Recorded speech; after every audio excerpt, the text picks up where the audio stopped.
I want to thank everyone for joining us today for a special edition of the MDA Advocacy Institute, finishing 2020 strong. My name is Mark Fisher. I'm the Director of Advocacy Engagement, and we're thrilled that you're here today. We wanted to try something a little different this time and do an express edition of our usual webinars. Things are moving quite fast on Capitol Hill in terms of what's going to be passed before the end of the year. And since things are moving fast, we need to move fast. So we really want to take just as least amount of time as we could to let folks know what's going on Capitol Hill and how they can help pass some key bills before Congress recesses for the end of the year. So thank you for doing this with us. We want to try this something new, something different. So thank you for joining us on this new quick edition of the MDA Advocacy Institute. So what are we going to be talking about today? Well, first, we'll give a quick update about what's going on Capitol Hill and the ever-changingness of what Capitol Hill is like today. It's quite crazy, quite chaotic. So we'll do our best to let you know what's going on. We'll talk about the 3 key priorities that we think have the best shot at passing before the end of the year. And then we'll tell you what you can do right now to help us out. And of course, answer any questions that you have at the end. So before I turn it over to our colleagues, just a quick housekeeping item. If you need some closed captioning, you can click the CC or closed captioning box at the bottom left-hand part of your screen. We also welcome any questions that you have. So if you have a question, feel free to put them in the Q&A box. You can do that by clicking on the 3 little dots next to the chat, the word chat, and then a pop-up will appear, and then you can get the Q&A box from there. So you can put the Q&A in there, and we'll answer as many questions as we can throughout the time. And if you need us, you can also chat us as well. So with that, I'm going to turn it over to Michael Lewis, who's going to talk a little bit what's going on Capitol Hill. Michael, off to you.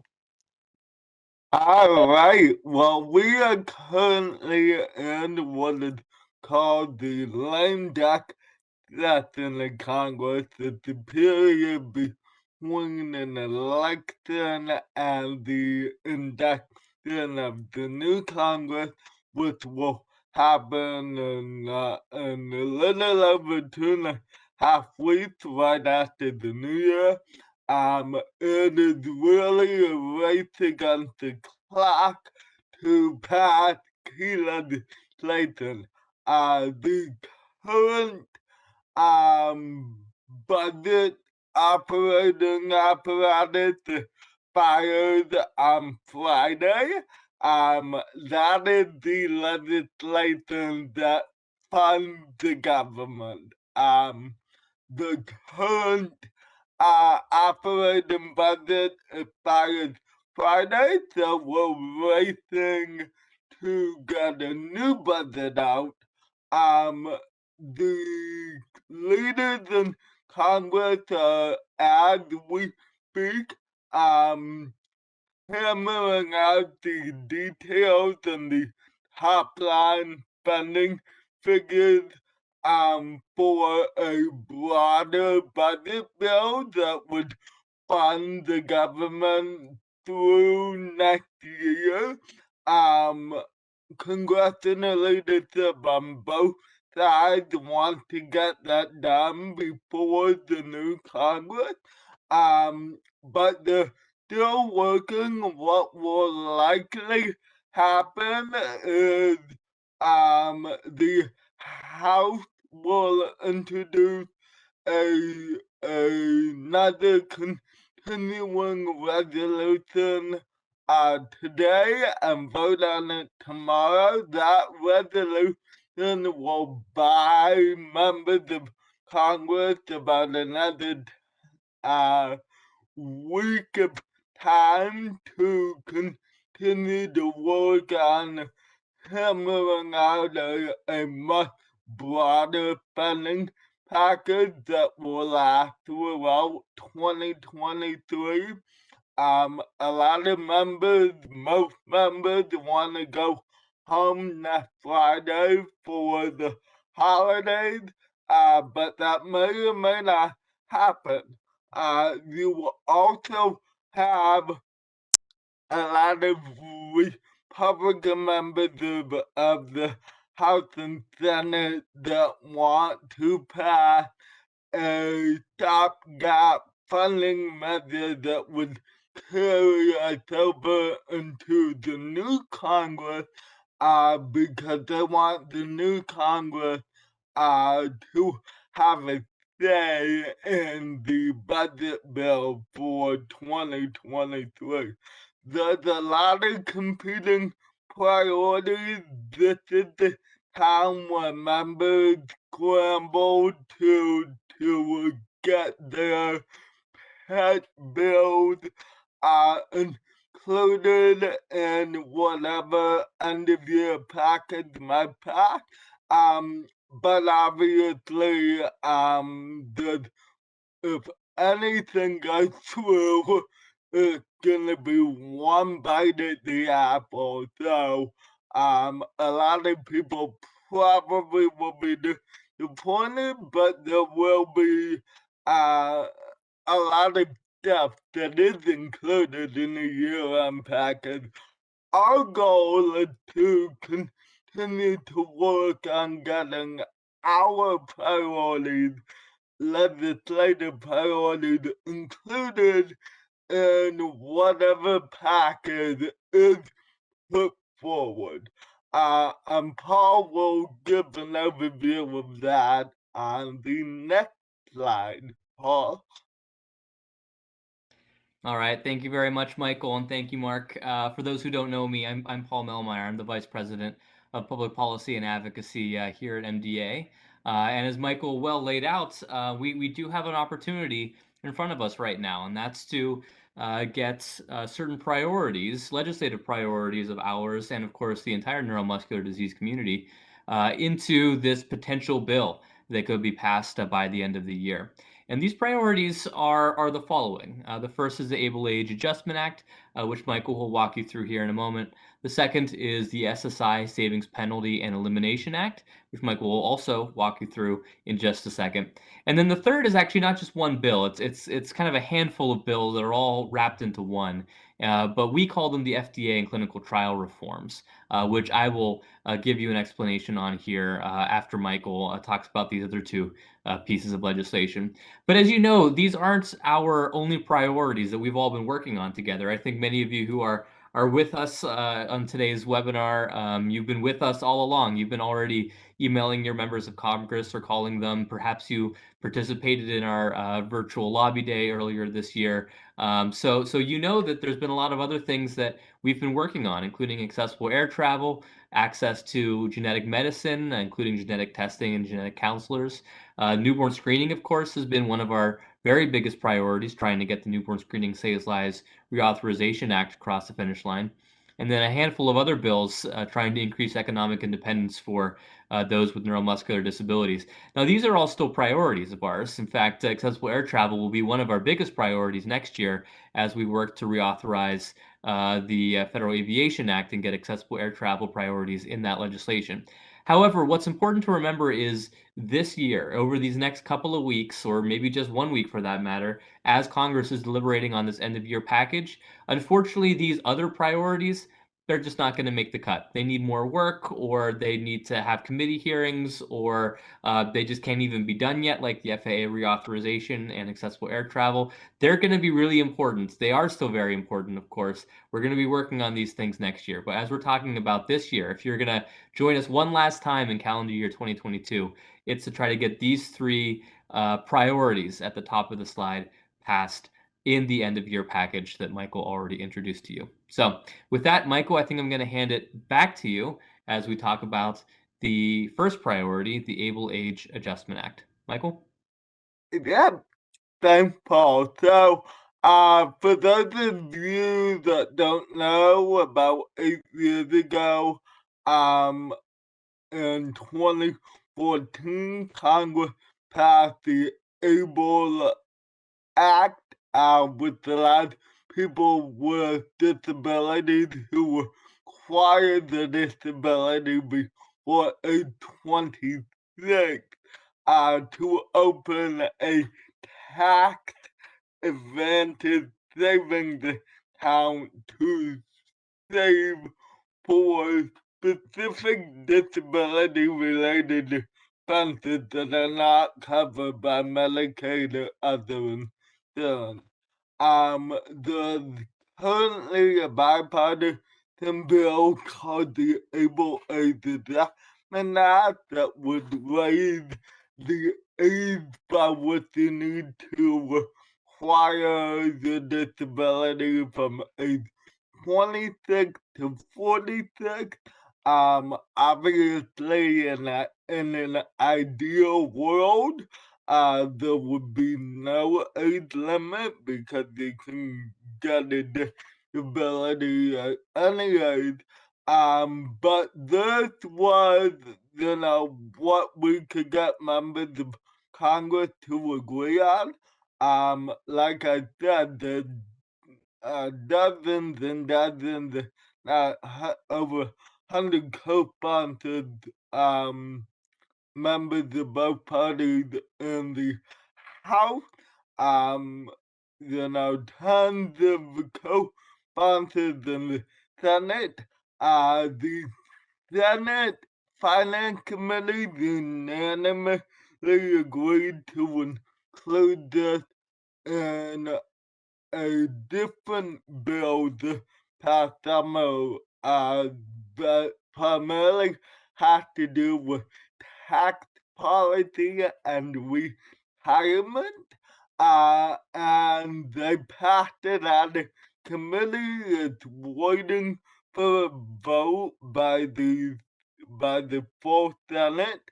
The leadership in the House of Representatives had promised that they want to see this enacted before the end of the year as well. We did learn of a development earlier today is that broader tax package is being held up in Congress by negotiations of other non-related tax credits, including research and development tax credits, which the Republicans really want to see extended. Those tax credits were passed as part of the overall Tax Cut and Jobs Act that passed in 2017, and those expire on December 31st.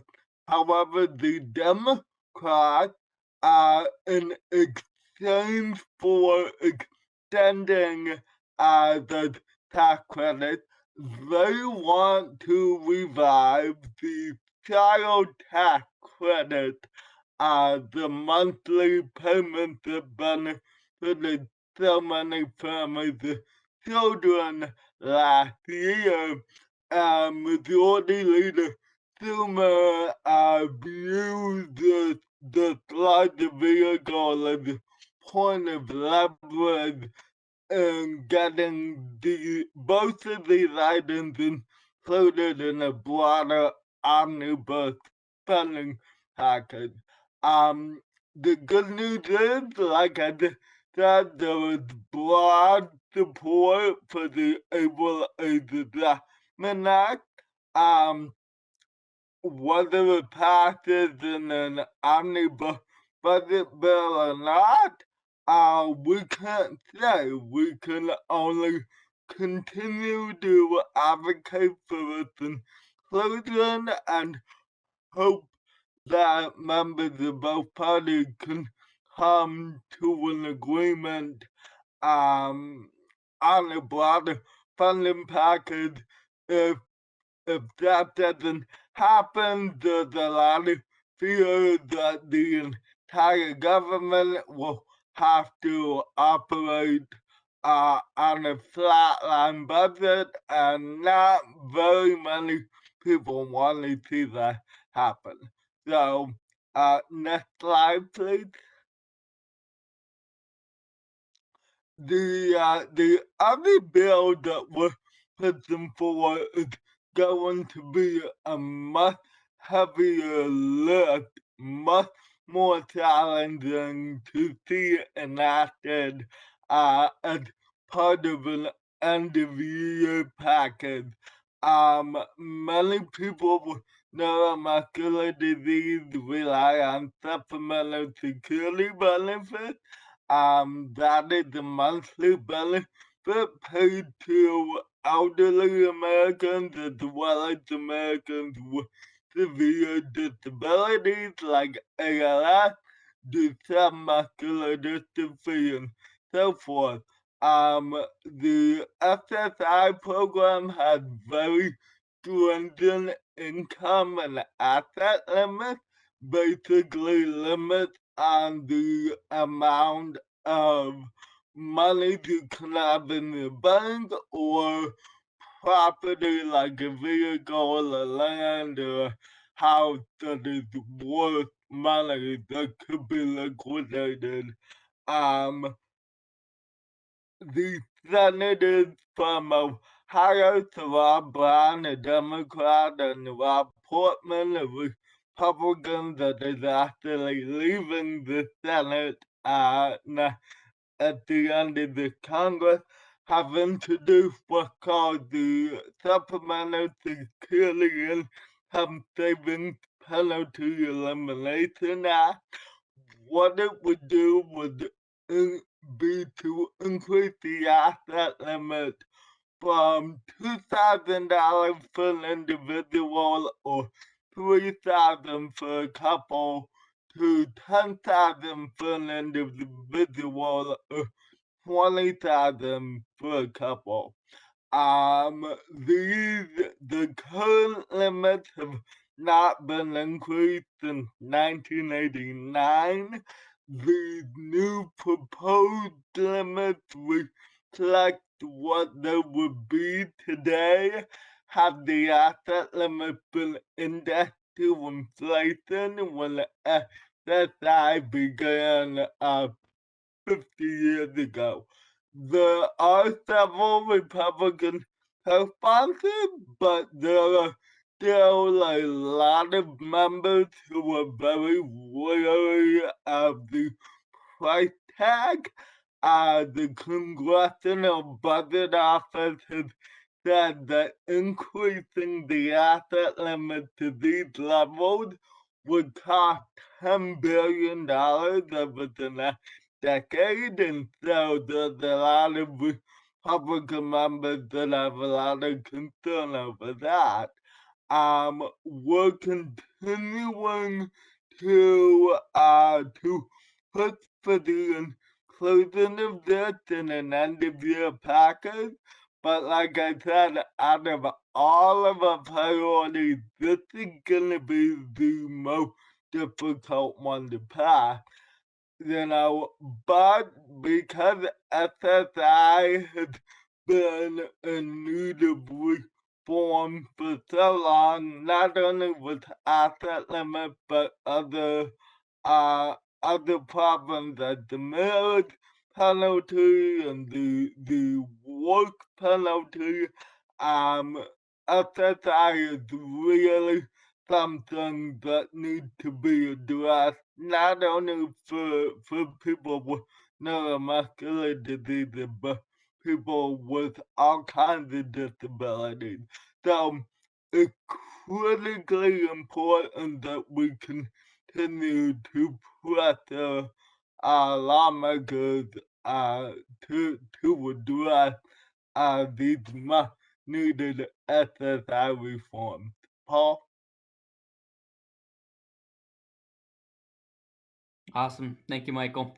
I know we already have a question in the Q&A. We'll get to those at the end of our call here, actually happening only in a few minutes. So, Crystal, thanks for the question. We'll get to that here momentarily. The final priority we just wanted to review briefly with all of you are a handful of FDA and clinical trial reforms. So, just as a bit of a refresher, as you've been hearing us talk about these kinds of bills, these kinds of reforms throughout the year, a lot of this was leading up to the passage of the FDA user fee reauthorizations. And just as a reminder of what these are, FDA, a good majority actually of FDA's budget comes from user fees that are paid by regulated industry in order for basically an application fee for FDA to then review their product, whether it be a device or a drug or a biologic or a generic, whatever it happens to be. And in return, FDA will then review the product in a timely manner and in a specific manner that had been negotiated. So this authority for FDA to collect these fees has to be reauthorized every 5 years by Congress. And sure enough, Congress did in fact reauthorize these user fees back at the end of September. And along with that reauthorization, they also created a handful of new programs at FDA, some pertaining to gene therapies, some pertaining to actually getting therapies through FDA that much more quickly and to patients that much more quickly, also some stuff on rare diseases. But what also oftentimes happens with these 5 year reauthorizations is that they also attach a lot of other ideas and policy onto those reauthorizations.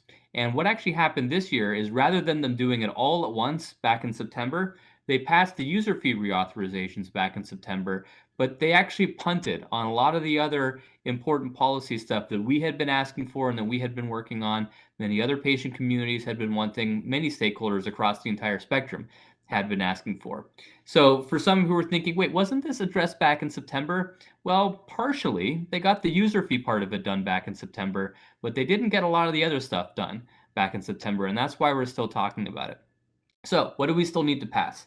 One thing that's left over are provisions pertaining to clinical trial diversity, trying to make clinical trials more representative of the actual patient populations who could be benefiting from an approved treatment by FDA if they were to approve that treatment following the trials. So that means making trials more diverse with race, with sex, with ability, with age. Right now, clinical trials are limited mostly to those who are better off, those who are white. Oftentimes, historically, it's been those who are male, and those who are also have some amount of ambulation remaining in order to be able to participate with the endpoints that had been chosen. So that, of course, locks out a lot of folks from participating in clinical trials, and we want to fix that through a provision that's been discussed and that we have the opportunity to pass as part of this legislation. Also, the accelerated approval pathway, in which several neuromuscular disease therapies have actually been approved at FDA via accelerated approval. There are improvements, there are reforms that we're hoping to pass here at the end of the year.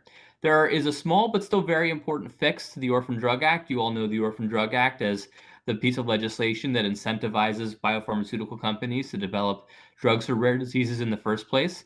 Over the course of the last year, it was found that there was actually something that actually could really undermine the success of this law that needs to be fixed. And that fix could be passed as part of these reforms. The rare disease programs at FDA actually need to be reauthorized.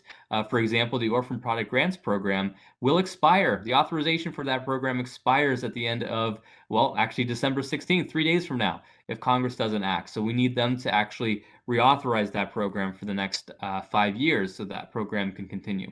And then there's some additional things here that we can't even go into further detail on today, but even additional provisions that would be important. So as you can hear, we have this suite of FDA and clinical trial reforms that have already been negotiated, that are largely agreed to, that really can simply just needs to be added on to this end of year package. The question is Congress going to be hearing enough from stakeholders to actually prioritize this and actually add this on to the end of year package? And that's where all of you come in. So Mark, I'm going to hand it over to you. Thanks, Paul. And thank you, Michael. You set us up perfectly to finish us up.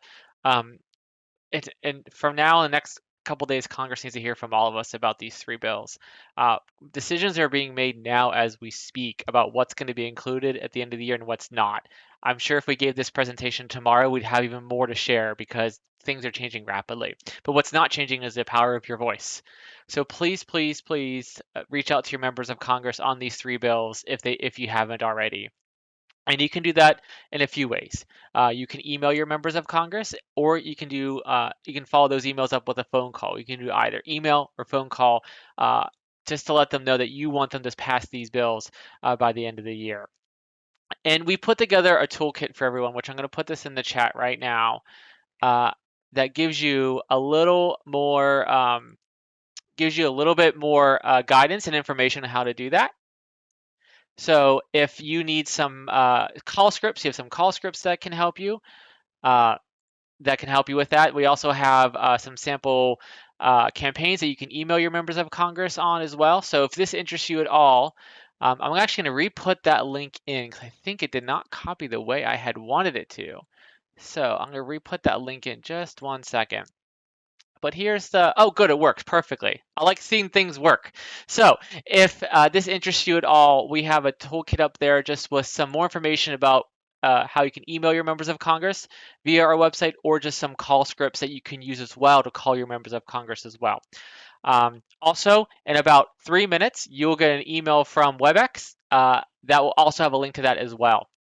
We can do that and take some action. So we really encourage you to do that. Recruit others to help you as well. The more they hear from us, the better, which is great.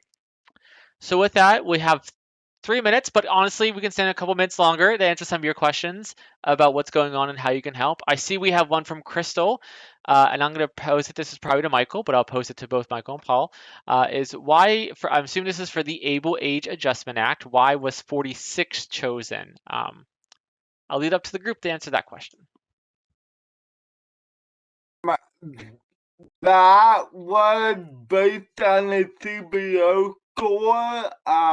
It was, they wanted to bring it up to 65 or retirement age. At which point you can, qualify for Social Security and Medicare, which pay for more than Medicaid does. In some cases. And the Republicans basically said the CBO score for raising it out the way to retirement age was too much. So 46 was the compromise figure. Thank you, Michael. Just waiting for any more questions that people have. If you have any questions after that, you can email us at advocacy@mdausa.org. Many of you know that's basically emailing me. I can get back to you or send it to the right person that can help. Also, as we wait for more questions, we will keep folks updated on what's happening on Capitol Hill. We will let people know via email what had happened. You might hear next week. You might hear between Christmas and New Year's whenever Congress decides to do anything. But we will let you know what happened with these and all of our priorities this year. It just might have to happen over the holidays if they decide to take that much time. Crystal has said, what are our 2023 plans? We got to wait to see what happens in 2022.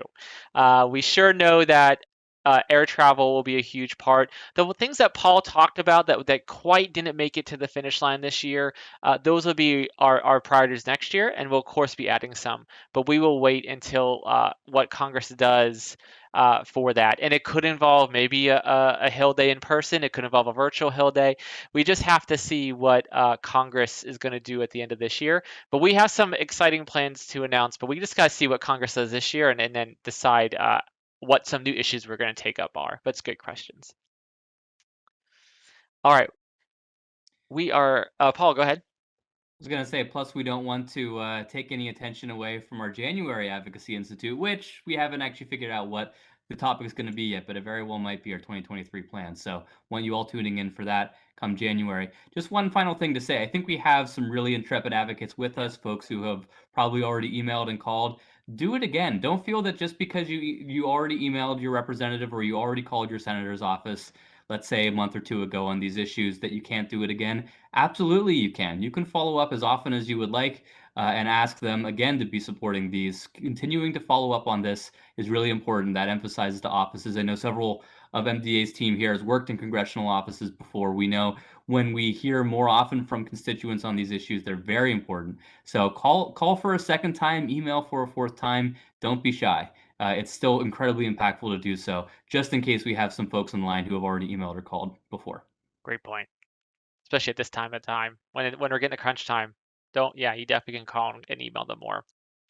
Okay, well, I want to be respectful of everyone's time. We promised an express edition, and we will stick to that. If you have any questions, you can email us at advocacy@mdausa.org. Please we'll let you know what happens between not only for these three bills, but everything we've accomplished together, which I just started writing it today. It's a lot, and it's thanks to everyone on this call. So with that, everyone have a wonderful holiday, wonderful new year, and you'll hear from us soon about everything that went on. So thank you, everyone. Have a great day.